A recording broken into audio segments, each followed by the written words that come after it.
So, Kathy, what are you doing for my birthday this year? Well, it was going to be a surprise, but I feel like I can tell you. Can you tell me? Do you want to know? I need to know. I like to plan ahead. It's a couple months away. What am I doing for my birthday party? I'm throwing you the biggest and the best birthday party you have ever had. Really? Yes. I had a pretty good one in fifth grade. We went to the Minnesota Twins game. Nope. This one is going to top it, and do you know why? Why? What is it? Because it's not just like a party for you. It's a party for all of Becoming Something listeners. You're inviting everybody? I'm inviting everybody, but only 1,000 can come. Wow. 1,000 people at your birthday party. So, like, what are we doing? Okay, well, it's called Becoming Something Live. Oh, we're doing that again? Yeah. Oh, my gosh. On your birthday. That's April amazing. 21st and 22nd. Is it going to be in Waco? It's going to be in Waco, Texas, here at Harris Creek, where we record the podcast. We're going to record a few episodes like we did last year. Our listeners get to pick the topics. It's going to be so fun. We're going to have an after party, amazing worship, speed dating. Can I tell you what I'm a little nervous of? Whoa. So we had it last year and sold out, and it was amazing. We had a bunch of people come, and I feel like everyone told me, I'm coming again next year. I'm coming again next year. I'm driving again from Florida, flying in from California. So if they all come again, that means no new people can come. But I've also heard of a lot of people who weren't there last year who are like, I can't wait to go next year. So basically, the moral of the story is you need to sign up now. In fact, can they sign up? When is it open? On October 31st. Halloween? And it's no trick. It's a treat. There we go. That's amazing. If you're listening to this right now, go to becomingsomething. I think it's com. Okay. becomingsomething.com, or check us out on Instagram. Becoming Sign Something up. Instagram. Quickly. We have a link in our bio. We want to make sure you're there. We want to hang out with you. It's going to be a great time together. We want to celebrate Nate's birthday I will tell you this. The best worship that I've ever gotten to be a part of was at Becoming Something Live last year. And some of the most amazing people I got to meet this past year, I met there. So come make a new friend, come worship Jesus, and learn something with us. It's going to be a blast. We'll see you April 21st and 22nd, 2023, right here in Waco. See you then.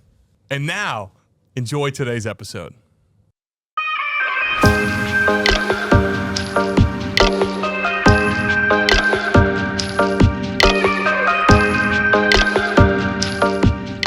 Thanks for tuning in to Becoming Something, where we promise to keep the conversation honest and real for young adults in their 20s and 30s. Every moment we live is training for a future moment, and that's why we do this podcast, because we want you to be prepared for everything that life is going to throw at you. Our hope with this podcast is that it would help you become all that God desires you to be. So with that in mind, let's jump right in to this week's episode of Becoming Something.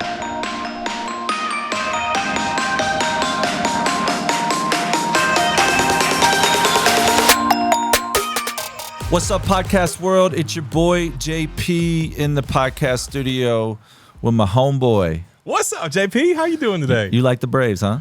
The Boston Red Sox. Oh, okay. JP loves his MLB teams. I love it. Oh man.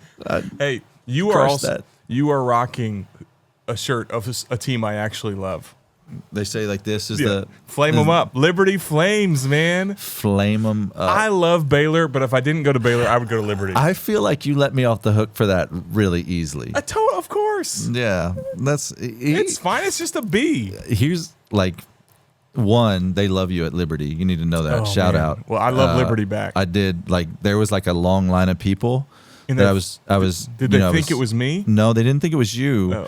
But they were like disappointed that you weren't there. They're like, it's like they'd look behind me like you were in my pocket or something. Is Nate?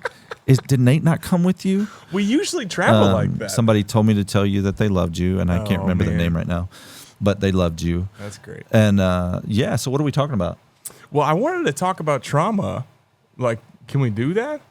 Healing from trauma? Yeah, healing from trauma. Like, can we do that? Like, Kathy's kind of the expert, and she's not here today. Kathy has strep throat, so we are keeping her chair empty in memory.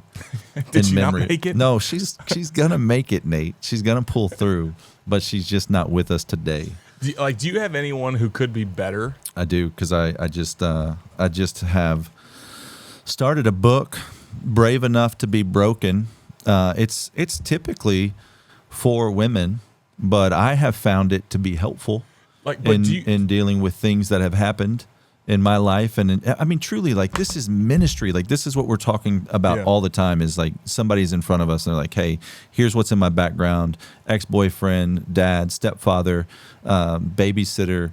This is something that happened to me that I'm having a really hard time moving forward. And so I want to bring in an expert. I get that you have the book. Do we actually have access to Toni? Like, can do you think guys we could get her on? Can y'all get Toni Collier on the line? Toni, I made it. You're here. I made it. You're here. Well, you're not here. You're in Chicago. I am in Chicago. At least it's warm crazy. there.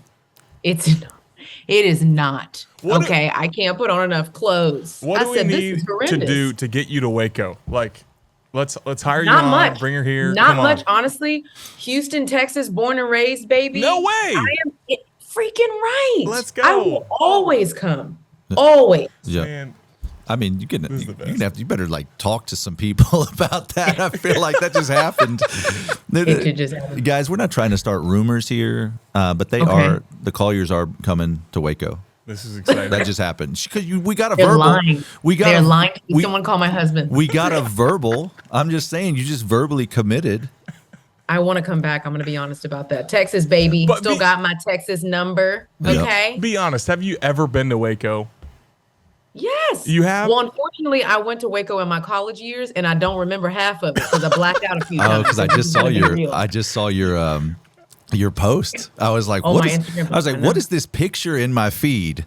Oh, that's right. Oh, that's Toni BC days. That's what's going on. Wow. I was like, why is she dancing? It wasn't too long ago. Let's be honest about Why it. is she dancing on a table in my feed? And it's like, why is she on a pole? what is going on? Girl? But I thought that was great, and I think like people don't tell that story enough, and that gives hope. Speaking of hope, let's talk about Brave Enough to Be Broken.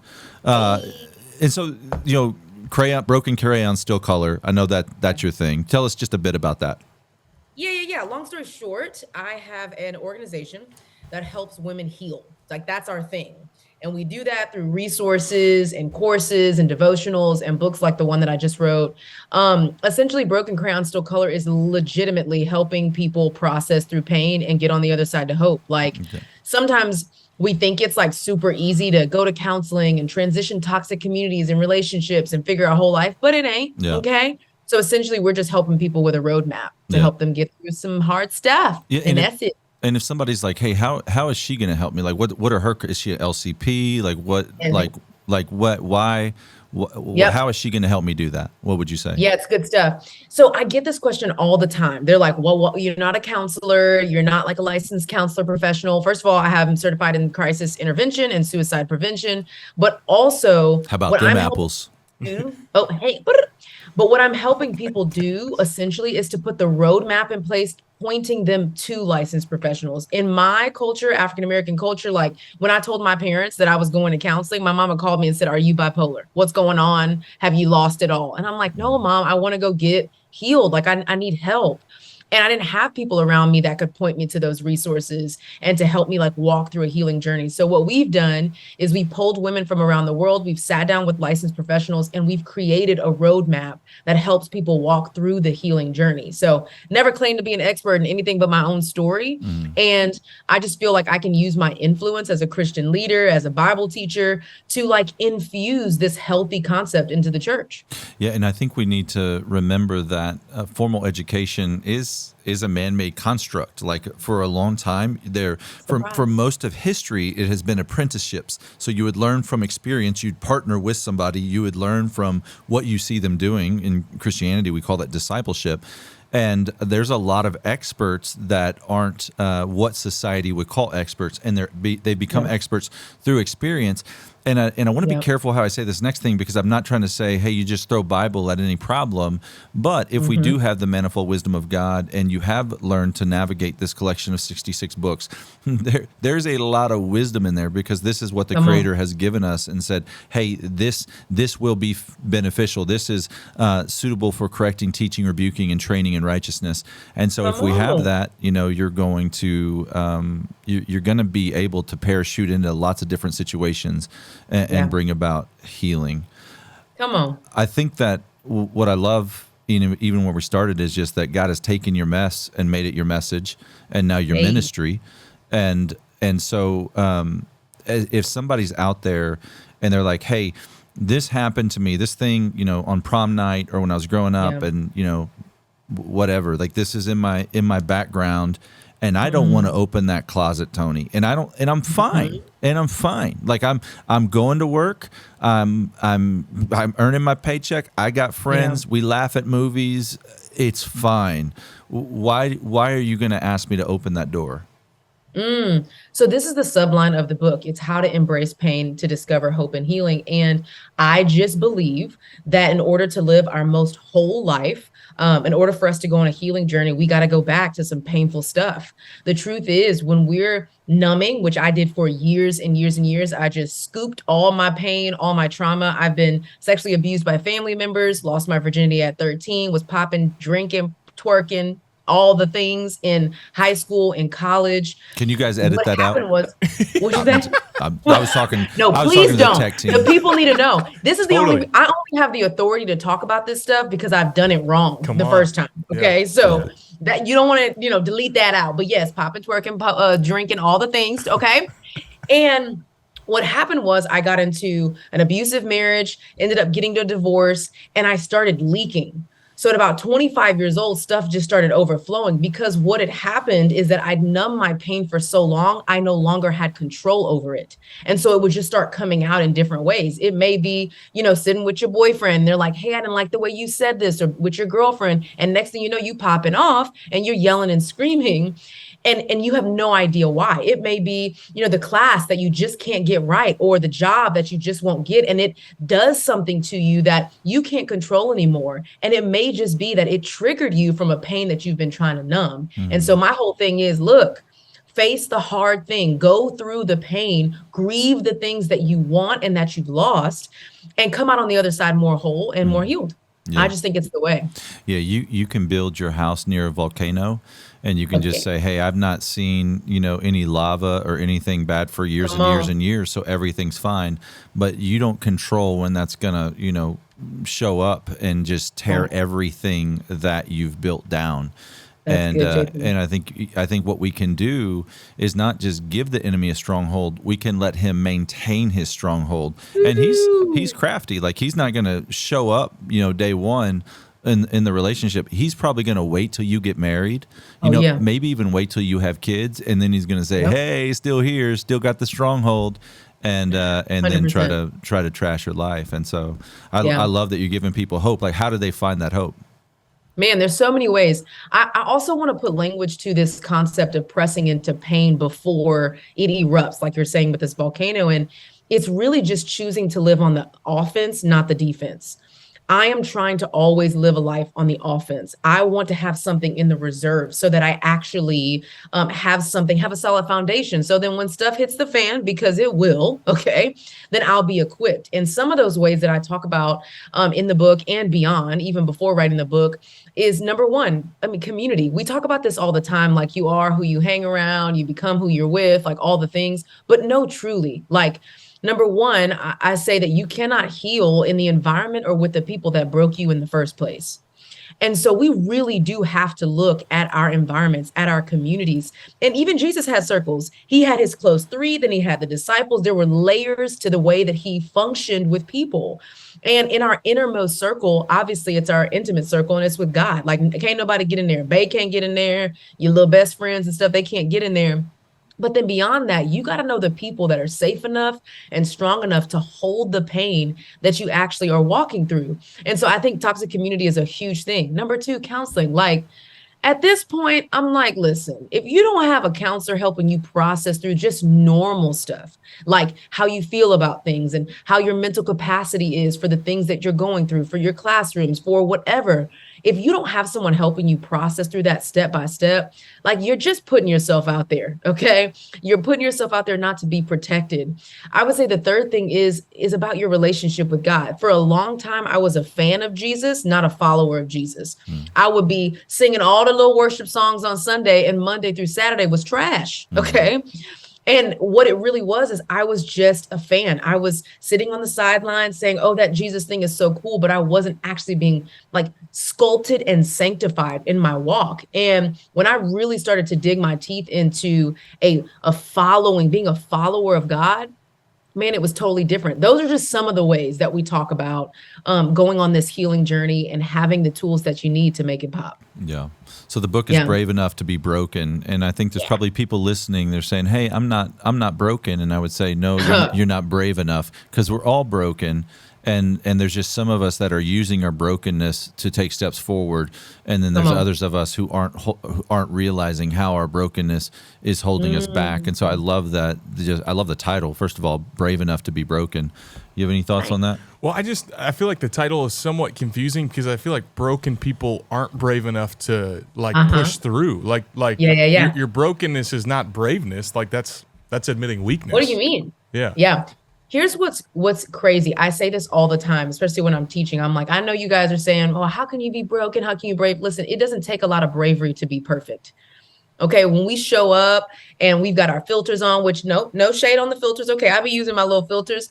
When we show up and we're pretending to be perfect, it doesn't take a lot of bravery to do that. What it really takes, like when it's really pressing up against you for bravery and courage, is to tell someone that I'm addicted to something. Is to show up and say, listen, I've got all this mess that I'm carrying around. I'm addicted to pornography. I'm being tempted at night. I'm using weed and alcohol to numb. Like, that takes true bravery. And the idea that we get to be broken is really like a biblical truth. I mean, when we look at Second Corinthians chapter 12, verse 9, when Paul is writing to the church in Corinth about this thorn in his side, he starts the scriptures off by saying, I could be the one that's boasting. I could be the one talking about all that I've done for the kingdom. I'm over here starving on boats and I'm going to prison and all the things, but I've got this thorn in my side, this reminder of my weakness. He literally tells them, this is what God says about my weakness. He says, my grace is sufficient for you, Paul, because my power is made perfect in weakness. And that's cute, and everyone wants to hear that, and it's amazing. It's like, oh yes, God will save me. But what's the second part of that scripture? It's Paul literally declaring that he will boast all the more gladly about his weakness, all the more gladly about his brokenness. Why? So that Christ's power will rest on him. We walking around here thinking that perfection is the key to success, when really it's surrender. It's being able to be honest about what we're going through so that we can trade all of our weaknesses for God's matchless power. And so that's why I named the book that. I'm like, come on, man, we need to get some grit. We out here weak. We don't want to be honest about what we're going through, because we don't actually want to press into the pain that it takes to heal. Yeah. So we got to change that, because we got leaders out here falling, man. Okay. Yeah, people are like, do I have to confess? And I'm like, man, it's a misunderstanding. It's do I get to? When you experience the freedom that Christ has to offer, you're not owned by what you've done and what has been done to you. You're not defined by those things. And in fact, the gospel, the blood of Jesus Christ, allows us to walk in that freedom and then use it. And as I've already said, he allows our mess to become our message, and in this case, even our ministry. Yeah. What would you say to the person who doesn't feel like there is hope, where it's like, man, I've got all this trauma. I've kind of tried to work on it before. I know you're saying God can heal and redeem and restore. I just don't really believe it. What would you say to that person? Well, first and foremost, I would say I am not saying this from a point of ignorance. Like, bruh, okay, I have been through so much trauma. I mean, again, sexual abuse and manipulation in my childhood from family members and an older guy. I lost my virginity at 13. My mom was incredibly sick growing up. She had a massive stroke, was paralyzed on her left side. I had to take care of my mother. My counselor calls it parentification, when you grow up so fast because you've had to become the parent. I have popped a whole bunch of things, rolled up a whole bunch of things. I mean, I've been with guys that I don't even remember to this day. I left my parents' house at 16. I got married, thought I was being cute. I was like, yes, I'm married. Look at me go. Ended up in an abusive marriage. I've also, unfortunately, been through church hurt. I have deconstructed my faith a little bit, had a pastor that told me that my purpose was connected to him, and that if I ever left the church, that I wouldn't have a purpose anymore. Like, I have been through all sorts of trauma. Yeah. And I am here to tell the story, not because I left my past in the past, but I brought it with me in a more healed way. Yeah. Dr. Nita Phillips says this: we can take our childhood wounds, our teenage wounds, our young adult wounds, and we can turn them into adult scars that are healed and sealed. We can bring all our little ratchet stuff with us and find redemption. And I speak from a place of authority because I've been there. I've been there. Yeah. And the second thing that I would say is, if you're feeling hopeless, like, man, that really sucks. I've been there as well. And without hope, without the realization and even the belief that there can be better, it's incredibly hard. Hope at times in Jesus, in his restorative redemption, redemptive power, is the thing that carries us through the darkest valleys. And so without it, that really sucks. And I'm freaking sorry. Yeah. And I pray that God restores at least your hope, that there is mountains of hope that you can access. Yeah. But you can sit in that and be okay with, like, man, I'm feeling real hopeless right now. Yeah. What does that look like today for you, Toni? Like, I'm not necessarily asking you to flex, or maybe I am. So if somebody's listening to that and they're not familiar with you and think, oh, okay, she just says she's damaged goods. What's the other side of that story? I mean, marriage isn't available for her. She's probably out there, like, maybe she's writing books in a closet somewhere, and who knows? Like, what does life look like today? Well, fam, the Lord redeemed me in more ways than none. Okay. Number one, I am remarried. Okay. That's Bae. His name is Sam, and he's so cute. And I don't want y'all to show a picture because I don't want nobody looking at my man. Anyways, so God has restored me in that way. And it's been beautiful. Like, my husband, as Ann Voskamp says, like, has been Jesus with skin on for me. Yeah. I did not truly know what love looked like until I met this freaking pure guy. And every day I wake up and I'm like, are you sure? You know, I'm still a little ratchet. Okay. Are you sure this is what you want? But he's amazing. We're married. We just had a son. He's a pastor. Yeah. Okay. He's been saved since he was 16. He was passing out holy oil at high school. It's amazing. Okay. And he's not a perfect guy. Were you passing out holy oil? Holy oil guy, man. I love that for you. He's still passing that stuff out like Cheetos, man. He's got little vials in his pocket. I love that, Nate. You've been passing it out at Liberty. But yeah, so got remarried. We just had a little son. He's so cutie. So I've got a second son. And then I'm so excited because God has allowed me to preach and teach all around the world. I still genuinely wake up and I'm Lord, don't let me mess this up. I really don't know why I get to do this. But JP, just getting to be at IF Gathering, and I'm in a confessional community, a small group with Jenny Allen and Ann Voskamp and Jessica Honegger and Jamie Ivey. I got my own podcast now. Siston wrote a whole freaking book. It's literally nuts, honestly. God has redeemed my life. Yeah, and thank you for doing that. And I know you probably wouldn't want to unless I asked. And I would say, like, I've had the opportunity to be around Toni at IF and Sam at this gathering we do in Colorado, and I would say, with the platform and ministry that God has entrusted to you both together and individually, I would expect in my own sinful flesh, I would expect there to be some pretense or some arrogance, and there just wasn't any, Toni. I didn't experience that with you or Sam. In fact, he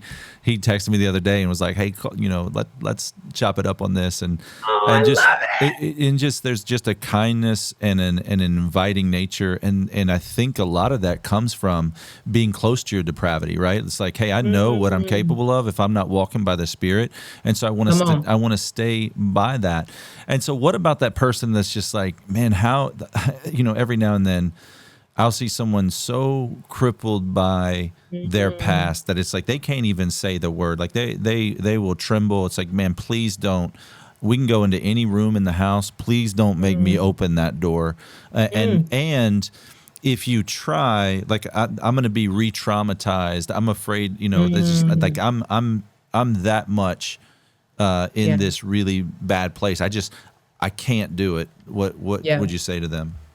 Well, let me say first and foremost, I've been there. So I've gone through lots of rounds of trauma treatment for abuse and betrayal and abandonment and all the things. And there is a particular area in my life where my counselor, she keeps kind of looping back, and I'm like, I'm not ready. I'm not ready. I don't want to open that. Like, that's going to hurt too much. Like, I'm going to grieve too hard. And she always says this, and Dr. Kurt Thompson, JP, says this as well. Sometimes it's not the grief that takes us out. It's the fact that sometimes we have to grieve alone. And the truth is, this is why, church is so powerful, community is so powerful, small groups are so powerful, because we do not necessarily have to grieve things alone. And in my experience, what I have done is I've just shifted to work on other things in a safe environment, one with my licensed professional counselor, but also in my confessional community, in my small group. I've worked on some other things and taken a pause on it with this particular area in my life. And I don't speak about it. I don't say it publicly because I'm not on a good healing journey on it yet. And I don't have the authority to speak into that yet because I'm not hopeful in that area just yet. And so there's other things that I need to work through.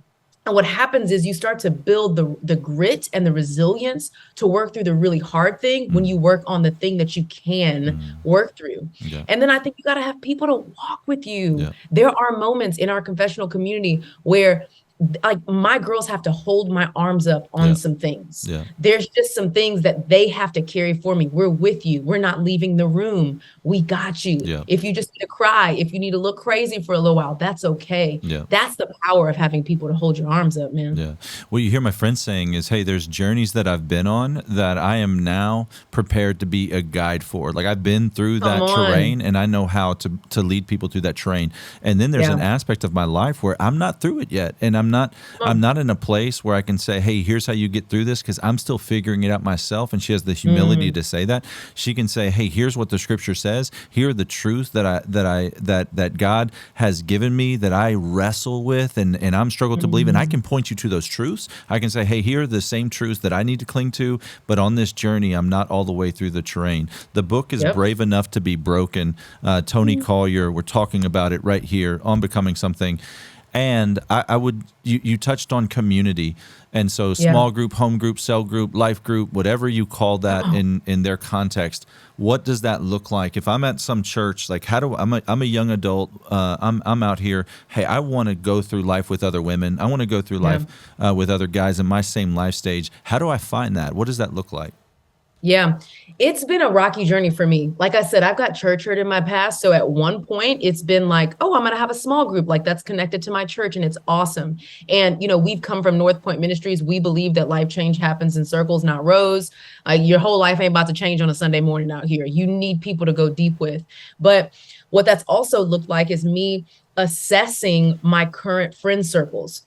Oftentimes we have friends in places they shouldn't be, taking up space for the people that should actually be there. But we don't assess that. We don't actually look at, well, what are the things that make a good friend? What are the red flags that I need to look out for? Are my friends actually pointing me to the cross, or are they pointing me to Snapchat? Okay. And ain't nothing wrong with Snapchat. Okay. But if we're filtering and we're talking about healing and being able to process our emotions, we need people that'll return us back to the cross, and so that we can live a cruciform life, an open life, as Ann Kemp says. Well, the second thing is showing up in your community. It is very difficult. You probably know this, JP, and even you too, like Nate, like it's hard to open up to people about your deepest, darkest things for fear that one, you're going to get canceled out here because people nuts. Okay. But also two, that they won't carry it with kindness. Build your circle. Figure out if these are people that you can trust, and then show up. There are things that I've told my confessional community that it makes my freaking pit sweat. I'm sweating right now, even thinking about it. I'm like, good Lord, I can't believe I put that out into the world. But it is when we put our darkest things out into the light that they don't have a stronghold on us anymore. And then when dark times come and you have your community, your people that can hold it for you, you won't go back into shame cycles.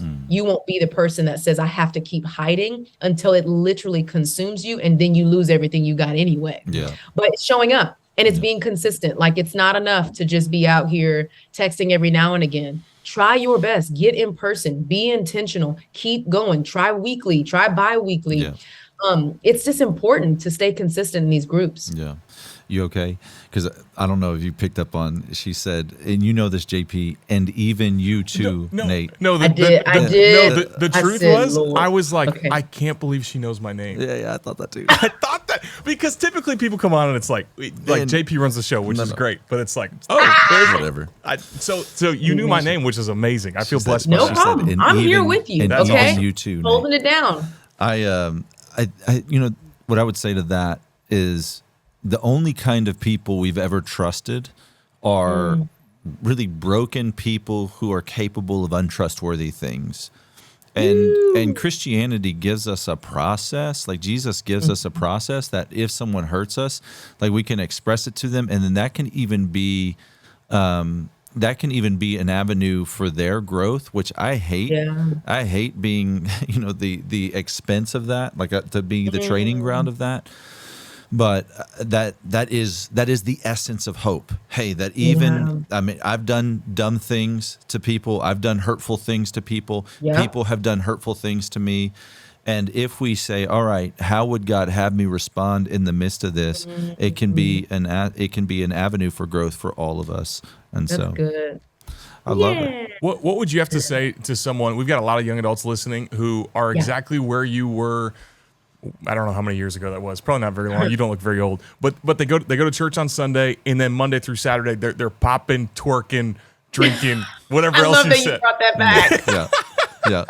What would you say to them? Okay. They kind of like Jesus, but they really like the world. What do you do? He's asking selfishly because I was about to say, Nate, is this for you? I was twerking last night, so I'm like, how do I? Okay. You were vibrating so hard I couldn't even tell. Yeah. That's what I'm trying to say. That's what we call him. Call him Twerking Nate. Twerking Nate out here, okay? I almost said nasty Nate, but then that sounds weird. I said it anyway. Okay, here we go. It sounded too authentic. I'm so sorry. Okay, listen. First and foremost, let me just say this. There is more. Yeah. I think that one of the reasons why I kind of put God in this box, like, and I didn't trust him fully, if we're just going to be 100% honest. I've been so unprotected all of my life as a little girl that I was just like, there's just no way that there's a God that's protecting me. There's just absolutely no way. And I had this incredible encounter with God, and I realized that there was so much more to him than I was allowing into my life. Long story short, I went on this spiritual encounter, and somebody told me to read Psalm 91, the year of like that I was born. And I was like, okay, went and read it, meant nothing to me. Okay, I was like, well, that was a lie. Well, then I went on this spiritual encounter and really started diving into the deepest lies that I had. And I messed around and realized that the deepest lies was that God was never protecting me, that was the core lie for me.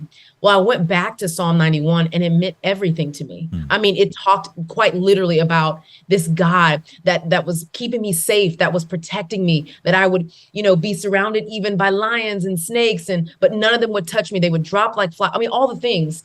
And I realized the reason why that scripture meant nothing to me at first is because I wasn't looking for God to answer my questions and my doubts. When I said, okay, wait, let me get all these distractions out of the way. Let me get the idols of weed out of the way, and we can tell that these are idols because I used to say things like, if I didn't have weed, I wouldn't be happy. Okay, that's an idol. Yeah. That's kind of how we define those idols. Yeah. Well, I messed around and got those out of the way. I said, okay, I'm gonna stop drinking for right now because I can't have just one. I'm having 3, and next thing you know, I'm skinny dipping somewhere. You know what I'm saying? I said, let me stop with the weed. Let me at least just try. And when I opened myself up, I just discovered that there's just more to God. Like there's just more to be had. There's more space to be filled. And so I would just say to the person that's like popping, drinking, twerking, smoking, all the things, I would say first and foremost, like, there's more. Like there's just more for you. You feeling abandoned? There's more closeness and witness with God. Are you feeling sad, sorrowful, and lonely? There's a God that's literally with you, never leaves you or forsake you. There's more for you. And the second thing I would say is the lies that keep you away from God and the lies that drive you to these idols are the very things that you need to heal. There are some things standing in your way, not allowing you to heal fully so that you can just press into the presence of God. Yeah. And I mean, when I started doing those things, it just changed my life. Yeah. I was like, oh, freak, I can be holy and whole. This is amazing. Wow. Yeah. I'm going after it. Yeah, I was in Romans 8 this morning and thinking about the mind governed by the flesh is set on what the flesh desires. The mind governed by the spirit is set on what the spirit desires. And I've read that before, but I hadn't had this thought until this morning. It was just like, oh, I can tell who's driving by what I'm thinking about. And so if I'm thinking about, oh man, I have this craving, this bodily craving, whether it's sexual or for alcohol or for weed or whatever it is, like if I have a craving, then my mind is set on what the flesh desires and the flesh is driving. But if I'm thirsty for Jesus, right? And I don't mean to sound like just throw Christianese out there, but sometimes I think my biggest issue is like, man, I'm not craving Christ. Like I'm not finding enough goodness in him. I'm not thirsty for him. And so that was kind of what I was reflecting on. And then the irony is we just came from a staff meeting where we talked about his grace is sufficient, his power is made perfect in our weakness. So we will boast all the more about our weakness. If dependence is the goal, weakness is the advantage. I think so often in Christianity, we're trying to bring our degrees and our accolades and our skins on the wall and saying, hey, this is who we are, and we're trying to one up each other. But the most beautiful representatives of Christ are like, man, I am so broken, but I have found a Savior who puts the pieces back together.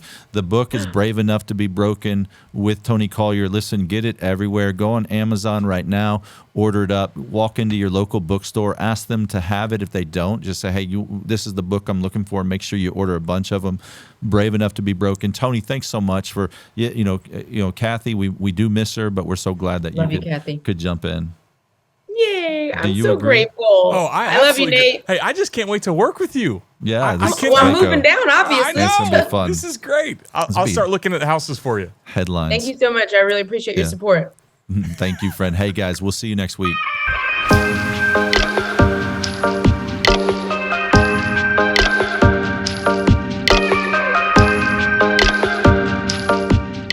Thanks for tuning in to Becoming Something, where we promise to keep the conversation honest and real for young adults in their 20s and 30s. Every moment we live is training for a future moment, and that's why we do this podcast, because we want you to be prepared for everything that life is going to throw at you.